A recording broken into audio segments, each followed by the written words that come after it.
So it's my pleasure now to introduce David Baker, who's going to be talking to us about birding in Orange County. Welcome, David. So glad you're here. I'm glad to be here. My name is Dave Baker.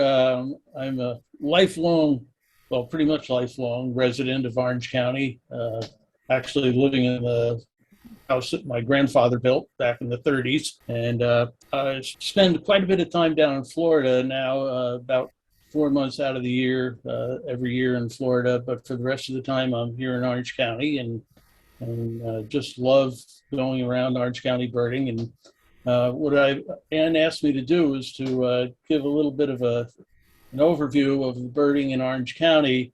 And as I got started doing this, kind of realized that there was no way that I could get everything in a short period of time. So I decided to just concentrate on pretty much the southern perimeter of the county and talk about a few of the spots there. I've got about 10 regions that I love to bird, and that the club I belong to, the Murns Birding Club.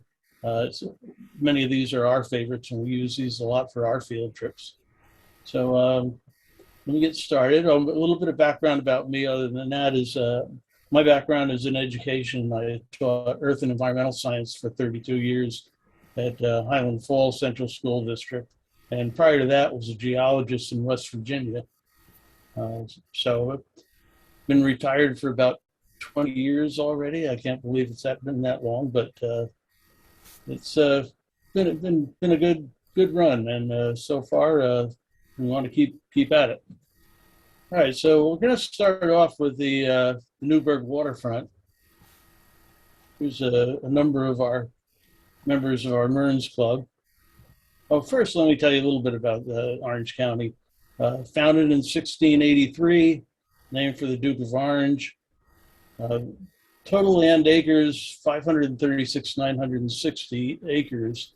You can see that quite a bit of it is very good habitat for birds, 81,000 acres in farmland, almost 9,000 state forests, national wildlife refuges, 5,100. And population density is not that heavy at 460 per square mile. And most of those obviously concentrated in in the cities such as Newburgh and Goshen, Port Jervis, Monticello, Montgomery. So most of the area you'll find as you drive through Orange County is farmland. These are the 10 areas that we're going to take a look at. And as you see, we're going to start up at Newburgh in the western side of the Hudson River, and we're going to take a look at the waterfront. So that's number one, the Newburgh waterfront. Little aerial view. This is a real easy place to bird, and especially during the winter, we find that you never know quite what's going to show up there. Lots of other attractions other than birding. It's if you decide to go birding there, make sure you leave a little time for lunch or dinner. There's some excellent restaurants right along the Newburgh waterfront.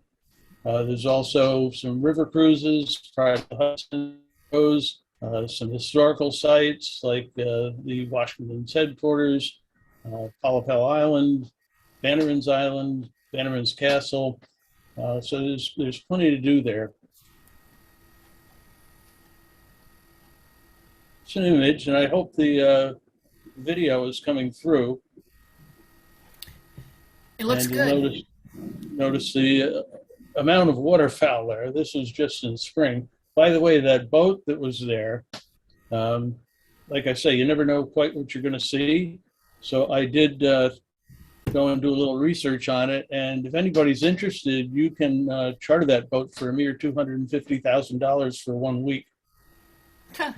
If you're so inclined. Some of the birds that we see along the waterfront, good spot for eagles. Cooper's hawks will show up. Waterfowl is wonderful, and in the winter, it's great. Brant, canvasback, common mergansers show up quite a bit. And again, you're never quite sure what's going to be there when you scout it out.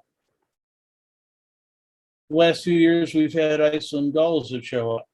It's a great spot for gulls, and you just have to peruse through all the collection of gulls there and see what kind of gulls are showing up on any certain day. But Iceland has been pretty reliable over the past couple of years. Of course, we get the ringbill, we get both blackbacks, the lesser on the left there and the greater on the right.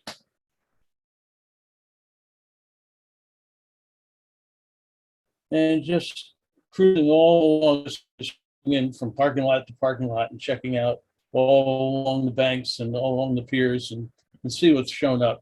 Again, I strongly recommend this during the winter months.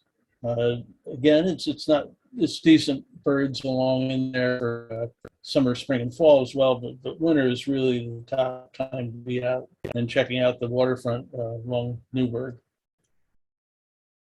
Now, as we head down 9W, we'll come down to Coahuasi Unique area. This is a pretty rustic beach and covers a lot of territory. The mountains that you see back there are Storm King Mountain and Sugarloaf. This is also a very for bald eagles. They have nested in there in the past several years.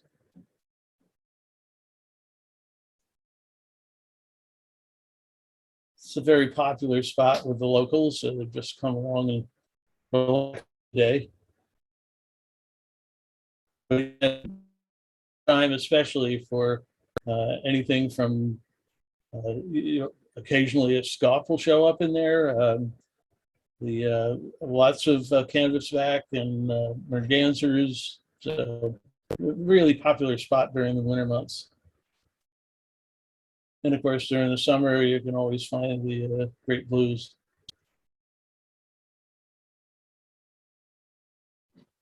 Now we're going to move over to the Cornwall area, which is close to Newburgh, coming down 9W and over onto the Hudson Highlands Nature Museum and Otter Kill Road sections.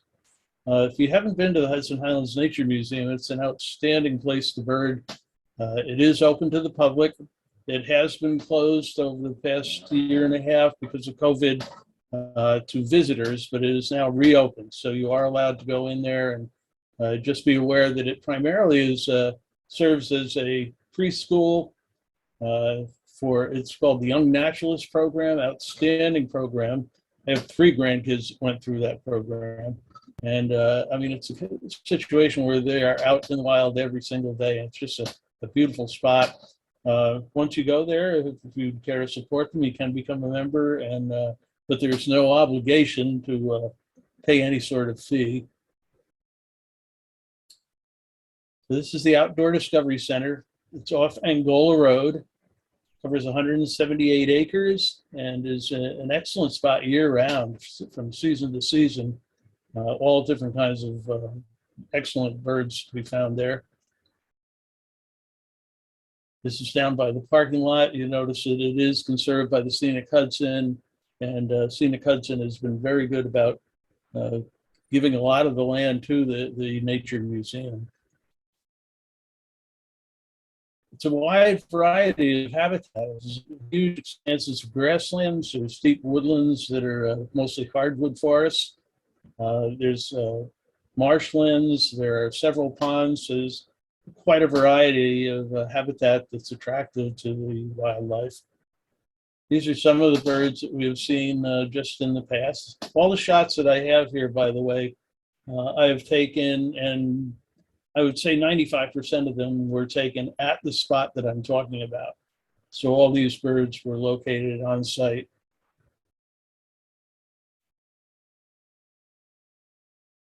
It's a great spot for goldfinches, especially in April and May. They start coming in big, big numbers. A lot of fun just to go in and see how many you can count. They'll be in there throughout most of the summer. So I said varied habitat. This is a great spot for green heron. And one of my all-time favorite green heron I've ever taken is this guy with a bad hair day. But fascinating, just to see him and have him pose for me for such a long period of time. Obviously, he had just been in the water and drying off. As any wetland would have, red-winged blackbirds.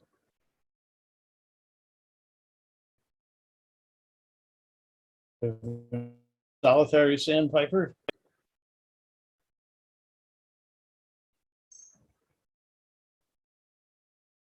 And again, both orioles, rose-breasted grosbeak, thrushes, and wood thrush song will be heard throughout the summer season.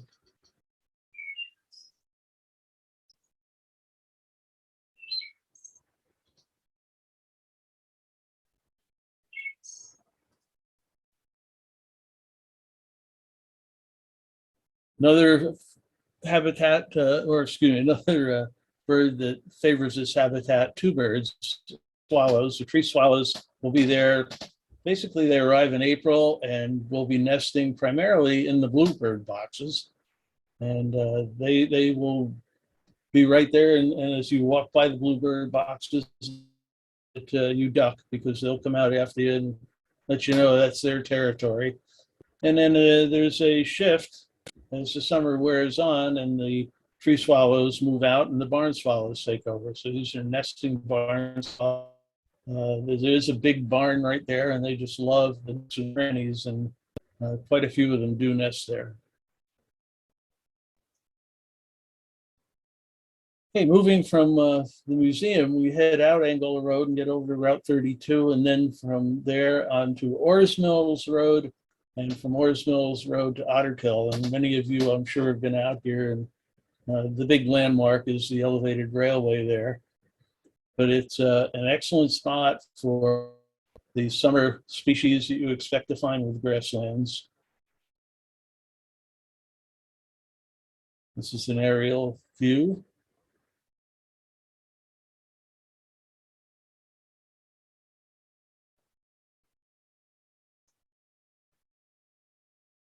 Okay, and as you got to be a little cautious as you come onto this Otterkill roadside, because it's not real wide. You got to pull way over as far as you can, and it is on the hill. The cars come up there pretty quickly, and you want to make sure you're off the side of the road. But once you're off, you're safe, and you can get up near the fence line. And some of the species you'll see will be the red-tailed hawks. This was 2 years ago, I believe.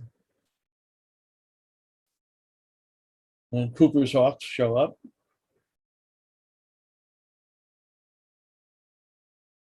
The song sparrows.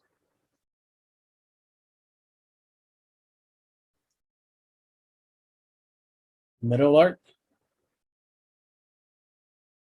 And it's just a joy just to sit and listen to the meadowlarks.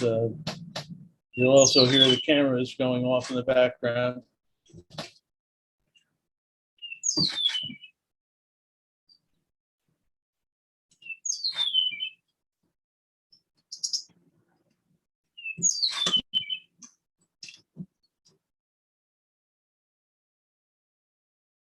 And of course, wouldn't be the same without these guys. They have to be there, and you can find it on any grassland you expect to find these. Another shot of them giving us a nice holler there.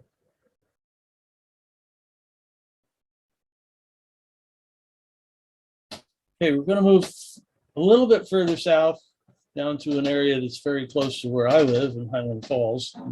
That's the Bear Mountain Hawk Watch. And in fact, the line of the Orange County and Rockland County borders goes right through the middle of Bear Mountain. So I included it here. So we're going to lay claim to it for this talk. We are there from basically the Labor Day weekend until Thanksgiving. And while not as well manned as some of the other hawk watches, we do try to get people there at least 4 to 5 days a week. And we've had a good year this year as far as being able to keep folks up on the mountain. some of the birds that we will see. These are all shots that were taken this year, except for the last two, I believe. The broad-winged hawks obviously moved through earlier this year. We did have one day with 300 plus, which for some hawk watchers is not very many, but for ours is a good day. Of course, ospreys, they've been pretty steady. You know, every few days we'll catch an osprey. They're starting to thin out now, not as many. Sharp-shinned hawks.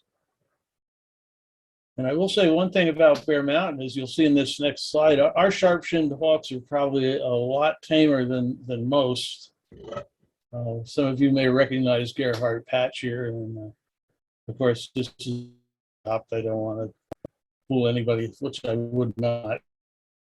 That was the way they act, but that's the way we feel sometimes. One of the beauties of the Bear Mountain Hawk Watch is that while we don't get the numbers, we do get a lot of birds in pretty close proximity.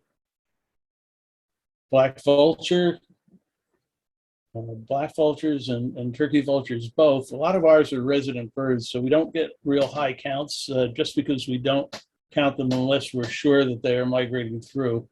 If they're real high and they're doing kettling and then they move off to the south, we'll count them. But we have so many that are residents. We're close to the Bear Mountain Zoo, and they seem to really like that as home. One thing I like about this photo is the feet dangling down. The theory is, anyway, that the tail of the black vultures is so short that they actually use the drag to create feet dangling to help them steer.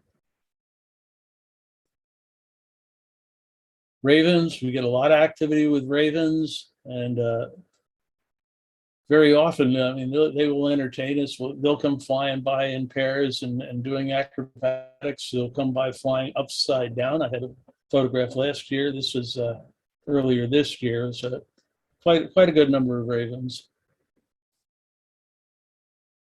Bald eagles, they've been migrating through pretty.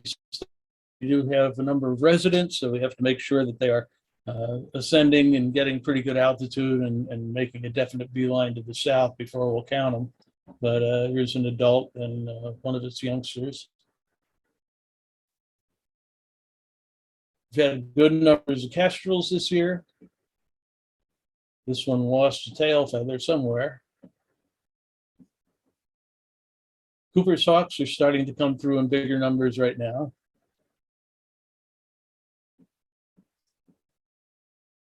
And as we get into November, this is the guy we'll be looking for, the golden eagles.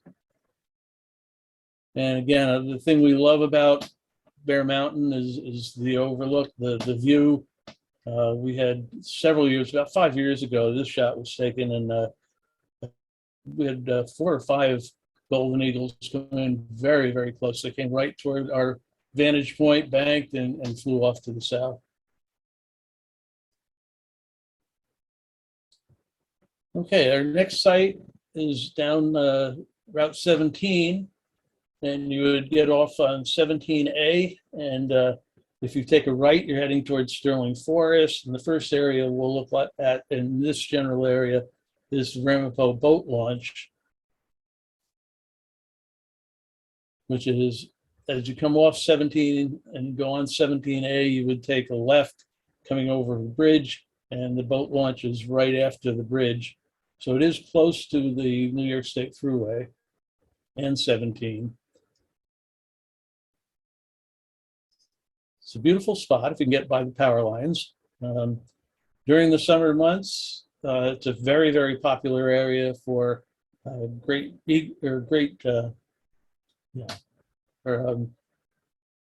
egrets, sorry. And they do roost here in good numbers in those bare trees that you see off there in the background.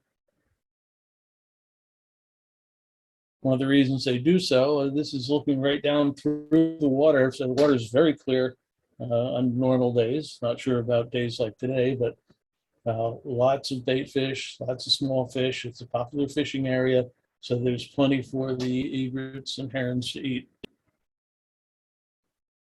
Comes a great egret coming in. Another pair flying into the roost. Again, the best time for that is probably early June. It's also a great spot for odonates. So if you're into that kind of thing, then during the summer, it's a great spot to check out.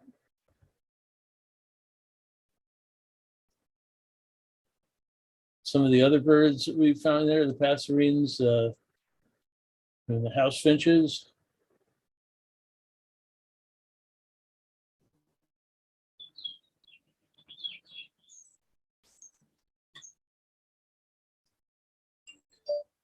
Yellow warblers, very common there during the summer months, very easy to find.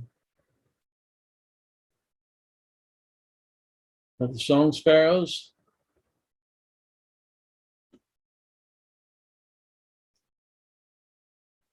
the Baltimore orioles,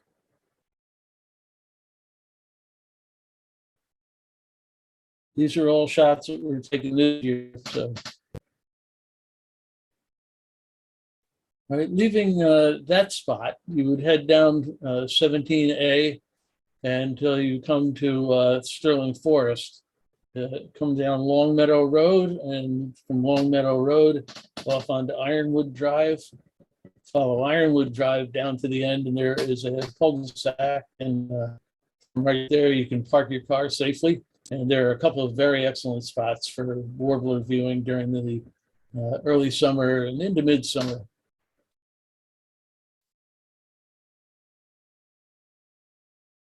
This would be heading up the power line cut. Some of the birds that we found up the power line cut include the yellow-breasted chat. And it's a very, very good spot for golden-winged and blue-winged warblers. And where you get golden-winged and blue-winged, chances are you're going to get the roosters. It's also excellent for ruby throats, for prairie warblers, and any number of warbler species that will get up going up that power line cut. Indigo bunting is also very prominent there, and especially nice when they're in amongst the dogwoods.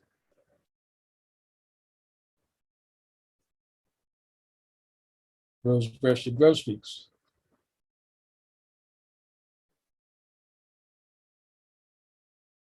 Cedar waxwings. So a lot of different species that you can find along that road cut, or along that power line cut. Back down toward the parking area, and you'll notice that the trail goes off to the left as you're coming down from the mountain, down from the power cut.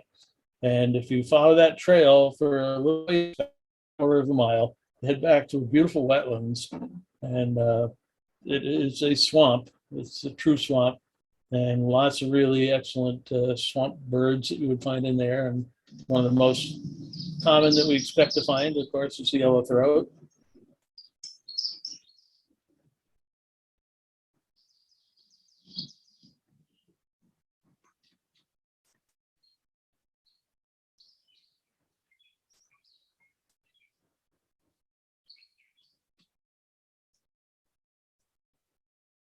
Braided reds.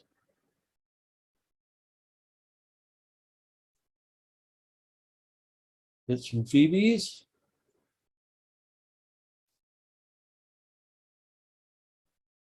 Again, all birds you would expect that.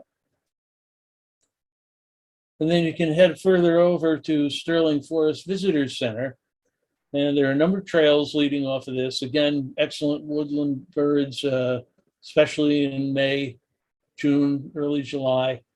The reason I included it today, however, was because of that idea that you can never expect to find anything that you wouldn't expect. In other words, you don't know what you're going to find here. And about 10 years ago, 9 years ago, there was a Mississippi kite that actually made an attempt to nest right next to the visitor center. And these are shots that I took of the kite in 2012.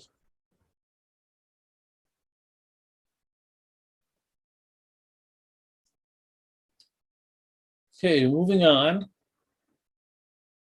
And I should have mentioned before that there is another area that you can do, another hawk watch at Mount Peter, and that's pretty much on the way, or in that general area around Greenwood Lake.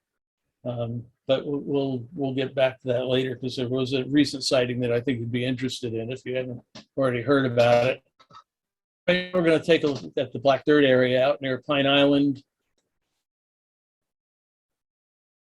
heading out toward Warwick. One of the best areas to bird is Skinner's Lane. These are public roads, but they are through commercial properties. So you really have to pay attention to what you're doing out there. There are a number of places where you can pull off and park. I would not spend a lot of time just parked right in the middle of the road because it is an agricultural area where they have sod, onions, recently hemp, and they treat it like it's their road. They really move through there pretty quickly. So, be careful when you're out here. But it is a great area, a great grassland area. When they plow the areas and dig up black dirt from the glacial era, and it is very rich organic soil, hence the reason for so many crops being grown out there. But as they plow the soil up, it does bring up a lot of the bugs and the worms, and you will get a number of birds that come in right after it's been plowed.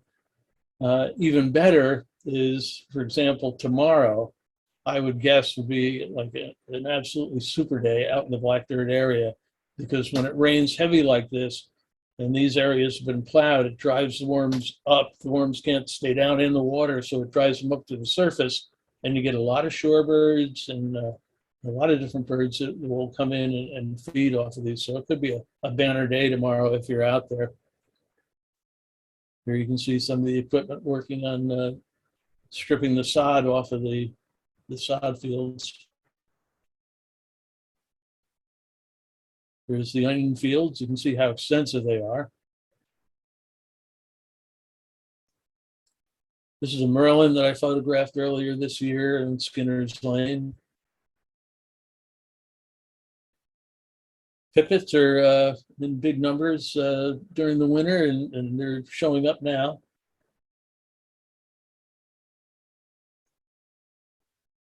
Killdeer are there throughout the summer and well into the winter. And you can see he's poking around the cultivated black soil to see what he can find.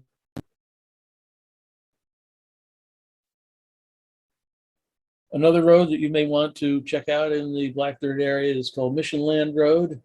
This whole area is settled by Polish immigrants. And if you are out there, I would strongly advise stopping by the Quaker Creek Delicatessen. They have tremendous sausages and fresh cold cuts and cuts of meat. They do a lot of their own. They make their own sausage and what have you. So it's just a side as you're moving through this area. On Mission Land, again, similar type of agriculture, primarily onions and sod. And again, this would be an excellent area to check out in the next day or two after we've had these heavy rains and driving those insects and worms up to the surface. Winter is a great time to bird these areas. Some of the birds you'll find: horned larks,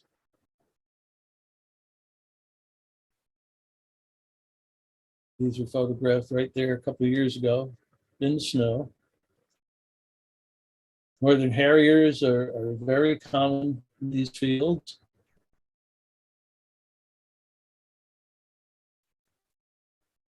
Plovers and golden plovers have been in pretty good numbers this past month or so. And again, once the rains come and drives the insects and worms up, that's when you'll find the plovers.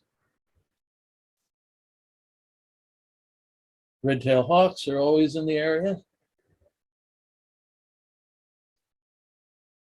As we get into winter, more and more snow buntings.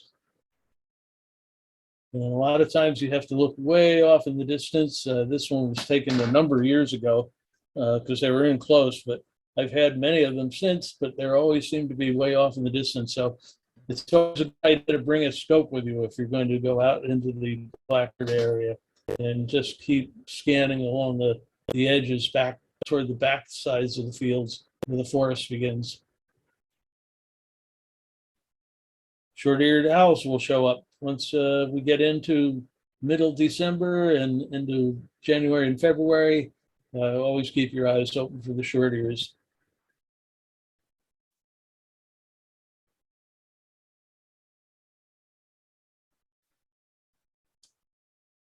The past few years in the Blackbird area, we've had sandhill cranes. This is an area that used to be called the Lane Sod Farms. It is now the Pine Island Sod Farms, and they have actually nested out there, and they've had young. So what you normally wouldn't think of as being an Orange County bird has been an Orange County bird for the last 3 or 4 years.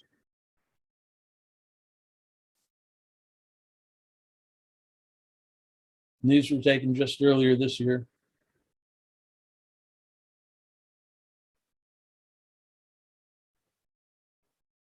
Okay, we're going to continue out to Oil City Road, which is past the Blackbird area, and you're heading out to the border of New Jersey and New York. And Oil City Road is where you'll find the Liberty Loop Trail. The Liberty Loop Trail is a 2.8 around the preserve. It's a very flat, very easy walking. It does get a little muddy, it can get a little rugged out there, but it's flat, so you don't have to worry about any major inclines. It actually goes from New York into New Jersey, and as you go around the loop, you come back out into New York, into Orange County. It's part of the Walkill River National Wildlife Refuge. And some of the birds that we look for out there, of course, again, anytime you have fields, grasslands, you're going to have rodents. And anytime you got rodents, you're going to have the red-tailed show up. Solitary sandpiper I photographed earlier this fall.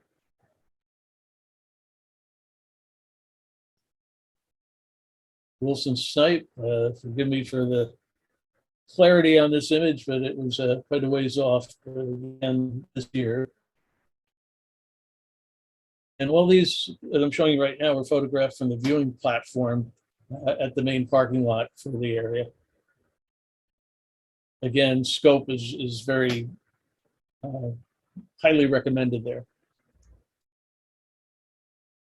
Willow flycatcher is a fairly common summer visitor.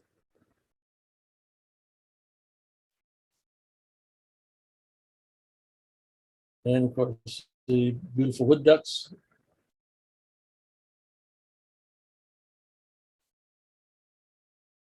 This was back in 2 months ago, and the migration was just beginning, and the great egrets were starting to stage and starting to come together.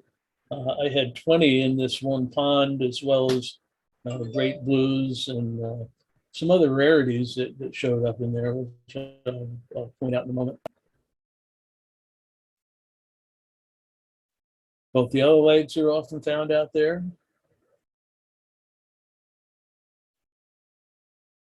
Some of the rarities that we have found in the past include the piping plover. And again, this guy was way out there. I had to use 500 millimeter, which I was shooting on a DX camera, so it was at 750, and I still had to crop it way down to get a picture of him. So, but it's good for documenting the fact that that piping plover was there.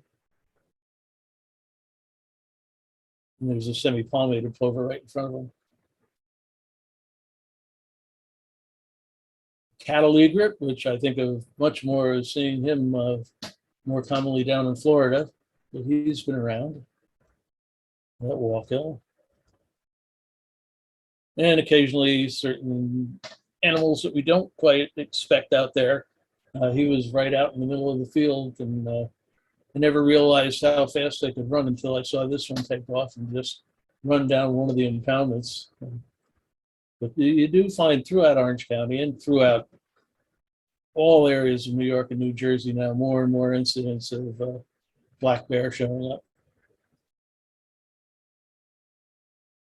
Now, if you continue up Oil City Road and look off to the right, you'll see a small parking lot, and it's another area called Winding Waters Trail.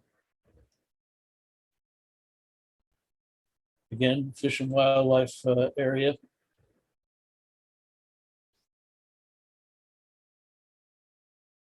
Lots of different habitat here. Again, it's great when you have a place to bird that you have grasslands, you have woodlands, you have riparian types of habitat.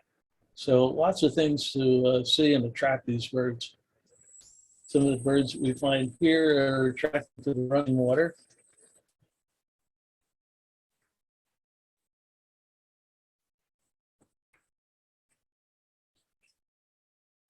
This is in late summer.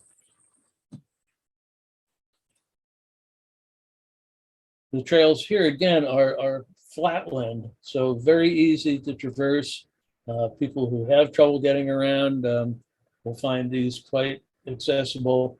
There is just a little ways down here also a picnic table and benches where people can stop and take a break.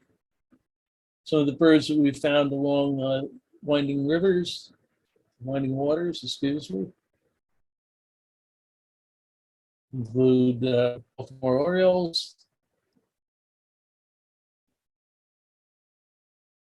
again, the common yellowthroat. Anytime you find a body of water anywhere in basically anywhere in the United States, you're going to find yellowthroats. Eastern bluebirds, very popular.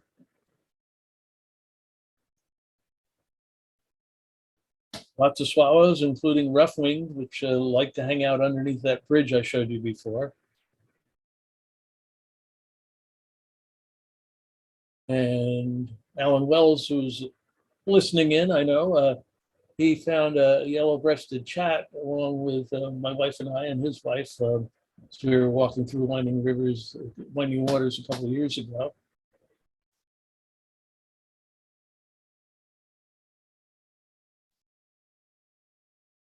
Okay, Site 7, we'll move on to an area in Goshen, which is called 6.5 Station Road. And again, it's a very nice, easily traversed trail. It's a rail trail, commonly used by bicyclists, but very easy to hike along, very flat. And again, some interesting habitat. It is part of the Heritage Trail. And recently they have paved part of it. Part of it is paved, and then as you move on, part of it is dirt, but it's all very easy walking. Again, hardwood forest on either side. Edges are always a good place to look for birds. Some of the birds we find here commonly, warbling vireos, downy woodpecker, another green heron.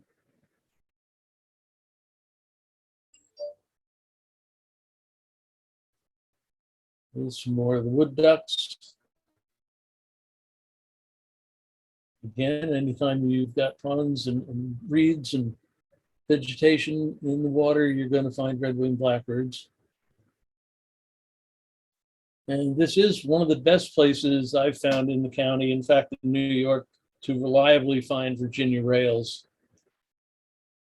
Just walking along that trail and looking off to the left, and you'll see a number of different small islands that are out in the pond, in the wetlands, and usually all of not, I can't say all, many of those do have resident Virginia rails.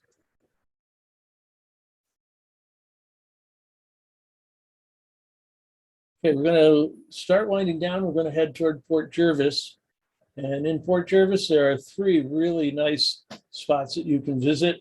It would be unwise, actually, to go to Port Jervis just for one of these spots. It would be wise to take the day and check out all 3. The first one is right in the heart of Fort Jervis, Laurel Grove Cemetery, and it's very well known among the birders of the Merns Club as an excellent spot for warblers during May.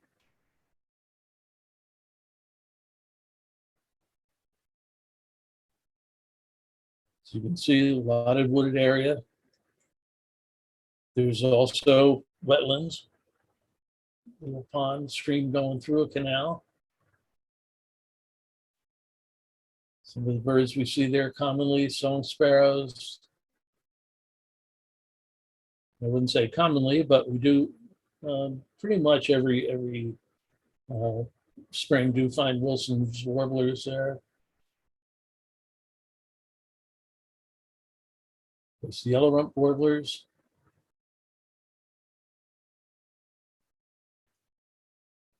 You do have excellent looks down at the Delaware River. And again, if you've got a scope, there are lots of sandbars sticking out into the river from the vantage points that you get from the cemetery.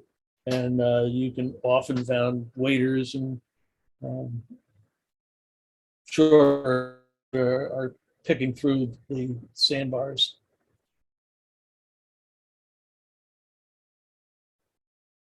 And it's a popular place, popular with the boaters, birders, also popular for bald eagles during the winter months.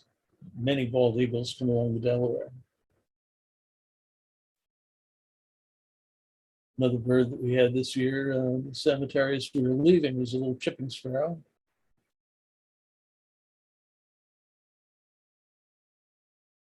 Okay, as you're heading out on Route 42, which turns into 97, just as you're coming out of, excuse me, out of Fort Jervis, Elks Rocks Park is a beautiful park that is located up along a road called Skyline Drive. The sign is pretty obvious as you're coming up 42, but if you're going too fast, you could drive right by it. So keep your eyes open for it. As you go up Skyline Drive, there'll be a number of places where you can pull off. This is one of my favorites. Normally there are picnic tables. This was toward the end of the season, so I think they were pulling those in, but this is a real nice spot just to check out these wooded areas on both sides of the road here. And some of the birds that we generally find, prairie warblers are very reliable there. And black and white warblers are also very reliable there.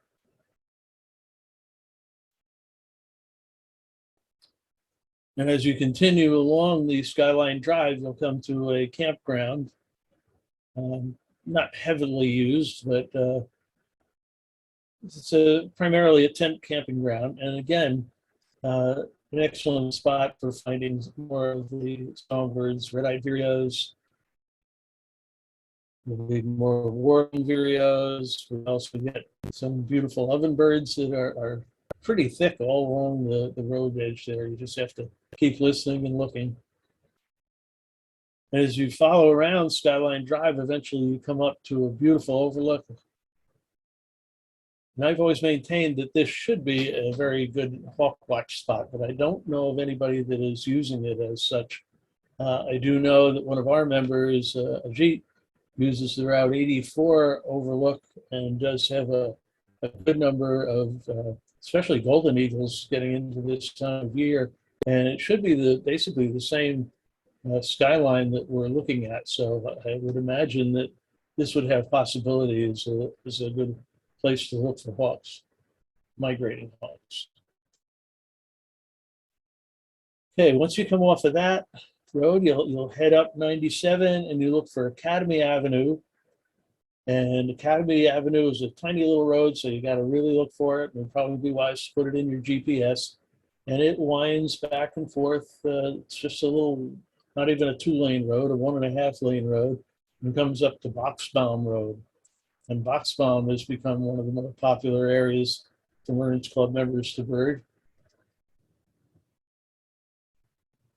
As you come up, it goes from macadam to a dirt road, but well maintained.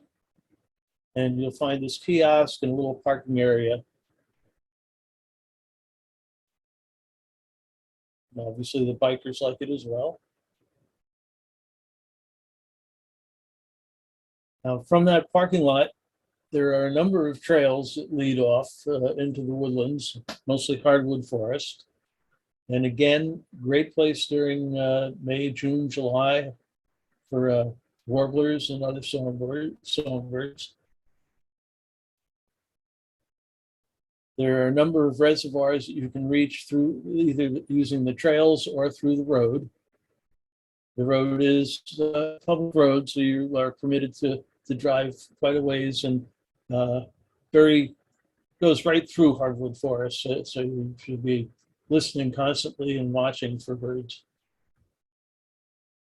It is an excellent spot for people. For example, my wife is somewhat compromised because of the lung condition, and so she has to do most of her birding, a lot of her birding, either sitting in the car or at a parking lot or whatever. And this is an ideal spot because we can drive slowly through these areas. There's no traffic to speak of, and there are plenty of birds to listen for and look for along that road. So it is a good spot for those with disabilities. This is looking across from that little kiosk, so you can imagine about now as we get into winter, we'll start seeing more and more waterfowl.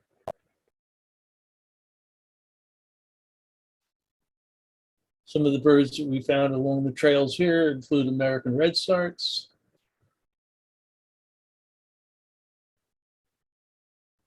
again, ovenbirds, very predominant. We get yellow-throated vireos. These are all birds I just took this year. And that pretty much wraps it up for this quick overview of some of the places you may want to come and bird in Orange County. I might recommend a couple of sites that you might want to go to. A friend of ours, Matt Zeitler, has a blog. It's www.orangecountybirding.com, and he regularly, I'd say probably every 3-4 days, one of his recent postings was of the Mount Peter hawkwatch that I had mentioned earlier, and that's close to the Greenwood Lake area. You'd actually go through Greenwood Lake and just post Mount Peter, or if you Google Mount Peter hawkwatch, you'll be able to get directions directly there. And at one point this past week, they had 843 turkey vultures migrating through. And I mean, that sounds like a lot, but they all came through within an hour. And he has photographs on that website showing, there's just clouds and clouds of these turkey vultures. Another site is www.waxwingeco.com, and that'll take you to the general site. And from there, you can do a search for Orange County birding, and they come up with a whole list of sites and how to get there and what to expect there. And then, of course, you're all welcome to visit the Mearns Bird Club site, where we have field trips that are listed on a regular basis.